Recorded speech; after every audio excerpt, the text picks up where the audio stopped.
സംസ്ഥാനത്ത് കാട്ടാന ആക്രമണത്തിൽ വീണ്ടും മരണം. തൃശൂർ പീച്ചിയിലാണ് സംഭവം. മയിലാടുംപാറ സ്വദേശി ഷിജുവിനെയാണ് വനമേഖലയിൽ നിന്ന് പുറത്തെത്തിക്കാനുള്ള നടപടികൾ ഇപ്പോൾ തുടങ്ങിയിട്ടുണ്ട്.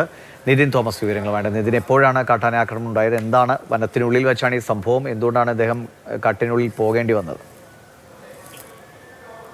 വൈകിട്ട് 5:30യോടെയാണ് കാടിനുള്ളിലേക്ക് പോയ തോട്ടുംകര പുത്തൻ വീട്ടിൽ ഷാജി സാലി ദമ്പതികളുടെ മകനായ ഷിജോ 32 വയസ്സ് എന്നാണ് നമുക്കിപ്പോൾ പ്രാഥമികമായിട്ട് അറിയാൻ സാധിക്കുന്നത്.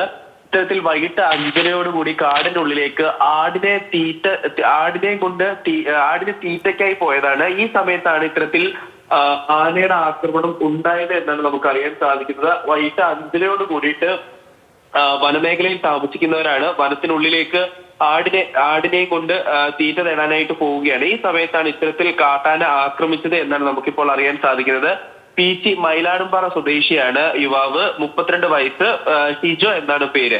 ഇത്തരത്തിൽ ഈ വനത്തിനുള്ളിൽ വെച്ച് കാട്ടാന ആക്രമണം നടക്കുന്നു. ഇനി ഈ ആക്രമണത്തിൽ മരിച്ച ഷിജോയുടെ മൃതദേഹം വനത്തിന് പുറത്തേക്ക് എത്തിക്കേണ്ടതുണ്ട്. ഇതിനുള്ള നടപടിക്രമങ്ങൾ ഇപ്പോൾ വനപാലകർ സ്വീകരിച്ചു വരികയാണ്. ഇനി ഇത്തരത്തിൽ മൃതദേഹം പുറത്തെത്തിച്ച് തൃശൂർ മെഡിക്കൽ കോളേജിലേക്ക് മാറ്റും. തൃശൂർ മെഡിക്കൽ കോളേജിൽ എത്തിച്ച് മറ്റ് നടപടിക്രമങ്ങൾ പൂർത്തിയാക്കിയതിനു ശേഷമായിരിക്കും ബന്ധുക്കൾക്ക് വിട്ടു നൽകുക.